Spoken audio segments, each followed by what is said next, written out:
5000 सालों बाद द्वारिका के समुद्र में मिली भगवान श्री कृष्ण की भव्य मूर्ति। जब वैज्ञानिकों ने समुद्र में बसी हुई द्वारिका नगरी को देखा तो सभी के रोंगटे खड़े हो गए। इतिहासकारों का कहना है यह शहर लगभग 5000 साल पुराना है। पुराणों में वर्णित कथाओं के अनुसार महाभारत युद्ध होने से तकरीबन 36 साल के बाद द्वारिका नगरी समुद्र में डूब गई थी। लेकिन द्वारिका नगरी के समुद्र में डूब जाने के पीछे दो भयंकर श्राप बताए जाते हैं। आगे की वीडियो में हम दोनों श्रापों के बारे में आपको आएंगे, जिनका ऐसा खतरनाक प्रभाव पड़ा कि भगवान श्री कृष्ण के वंशज भी नहीं बच पाए। लेकिन इस घटना की शुरुआत कैसे हुई? आखिर किस तरह एक मछुआरे के माध्यम से विशाल द्वारिका नगरी की खोज हुई? तो चलिए उसकी शुरुआत करते हैं। आगे बढ़ने से पहले भगवान के सच्चे भक्त हमारे चैनल को सब्सक्राइब करें और वीडियो को लाइक करें। तो चलिए शुरू करते हैं। महाभारत के जमाने का यह शहर, जिसकी केवल कल्पना ही की जा सकती है, अगर वास्तविकता में वह हमें देखने को मिल जाए तो फिर तो यह क्या ही रोमांचक होगा। मदनलाल नाम का एक मछुआरा द्वारिका के समुद्र में मछली पकड़ने का काम करता था। एक दिन उसके जाल में एक ऐसी चीज फंस गई जिसके बाद उसकी पूरी जिंदगी बदल गई। उस दिन मदनलाल ने मछलियों को पकड़ने के लिए जाल फेंका था। उस जाल के अंदर उसे बहुत ही पौराणिक चंद्रमानुमा आकृति का एक पत्थर प्राप्त हुआ था। उसे उसकी जानकारी नहीं थी। कुछ लोगों का कहना था यह पत्थर बहुत ही पौराणिक लग रहा है, तो इसे पुरातात्विक विभाग को जमा करा देना चाहिए। और यकीन मानिए, जब उस पत्थर के ऊपर शोध किए गए तो पता चला कि उसकी उम्र वर्ष से भी ज्यादा अधिक है, क्योंकि यह पत्थर द्वारिका के समुद्र से मिला था। ऐसे में सभी लोग यही मान रहे थे कि यह द्वारिका नगरी का ही हिस्सा है। बात है सन 2003 की। इस घटना के बाद पुरातात्विक विभाग ने भी द्वारिका के समुद्र में रुचि ली। उन्हें ऐसा लग रहा था कि वह समुद्र के नीचे द्वारिका नगरी को खोज सकते हैं, और अपनी इस खोज को पूरा करने के लिए उन्होंने नौसेना का सहारा लिया। सन 2003 में भारतीय संरक्षण विभाग द्वारा द्वारिका नगरी की खोज की शुरुआत हुई, लेकिन 4 साल इस खोज का कोई परिणाम प्राप्त नहीं हुआ। समुद्र के कोने कोने में गहराई से जांच करने पर सन 2007 में नौसेना विभाग के कुछ गोताखोरों को समुद्र में जो मिला, जिसे देखकर आपके भी रोंगटे खड़े हो जाएंगे। समुद्र के नीचे उन्हें एक विशाल नगरी का ढांचा प्राप्त हुआ। साथ ही में वहां पर कई सारे बर्तन भी मौजूद थे जो यह दावा कर रहे थे इस स्थान पर आज से कई हजार साल पहले वास्तव में कोई नगरी हुआ करती थी। नौसेना के गोताखोरों द्वारा जो एक खोज की गई, जब इसका परीक्षण हुआ तो वैज्ञानिक भी जानकर हैरान हो गए कि यह अवशेष तो तकरीबन 5000 साल पुराने हैं।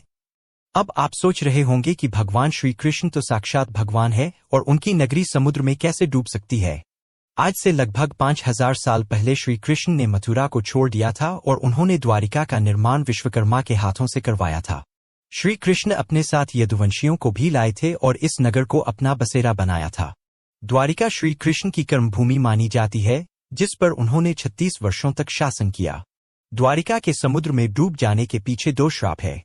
पहला श्राप, महाभारत युद्ध के बाद कौरवों की माता गांधारी ने महाभारत के इस पूरे युद्ध के लिए भगवान श्री कृष्ण को जिम्मेदार ठहराया।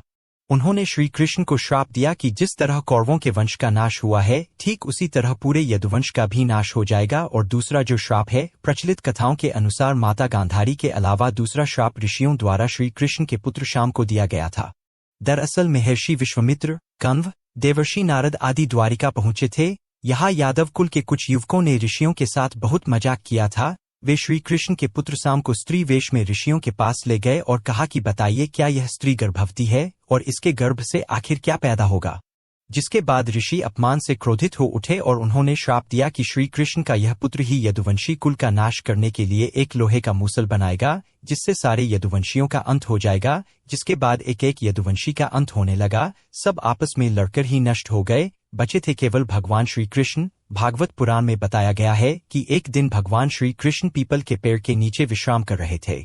तब जरा नाम के एक लकड़हारे द्वारा भगवान श्री कृष्ण को एक हिरण समझकर उन पर तीर से प्रहार किया गया, और वो तीर आकर भगवान श्री कृष्ण के पैर की उंगली में लगा। जिसके बाद उन्होंने अपना देह त्याग किया और उनकी मृत्यु हो गई। और जैसे यादव कुल के सभी लोगों का अंत हुआ, वैसे ही पूरी द्वारिका नगरी समुद्र में समा गई।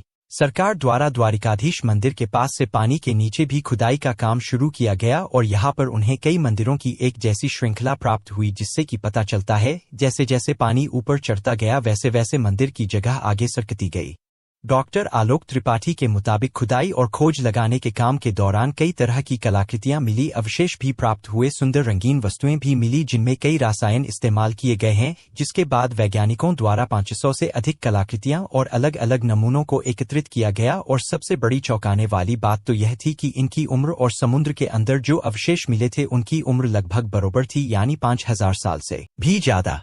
इस घटना के बाद से सब लोग आश्वस्त हो चुके थे कि समुद्र के नीचे सचमुच में द्वारिका नगरी आज भी मौजूद है। आज भी भगवान श्री कृष्ण का भव्य मूर्ति इस समुद्र के अंदर मौजूद है। द्वारिका नगरी समुद्र के अंदर कई राज समेटे हुए हैं।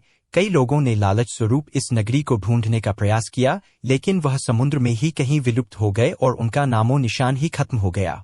भगवान श्री कृष्ण हमेशा अपने भक्तों की लाज रखते हैं और उनके पूरे जीवन कर्म में उन्होंने कई उतार चढ़ाव देखे, लेकिन हमें उनके जीवन से बहुत कुछ सीखने को मिलता है। ये वीडियो आपको कैसी लगी हमें नीचे कमेंट बॉक्स में जरूर बताइएगा। अगर आज की वीडियो आपको पसंद आई है तो एक लाइक जरूर करें और हमारे चैनल को सब्सक्राइब करके बेल आइकन को प्रेस कर लें। जय श्री कृष्णा। धन्यवाद। हर हर महादेव।